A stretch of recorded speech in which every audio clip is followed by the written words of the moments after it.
kami lang tatlo. Bago umuwi, magpapahangin muna. May nakita ko ditong parang sampagita siya. Ito, oh.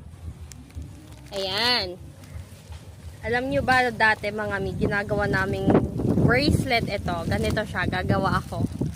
Ang gagawin natin is mag-iipon muna tayo ng maraming ganito.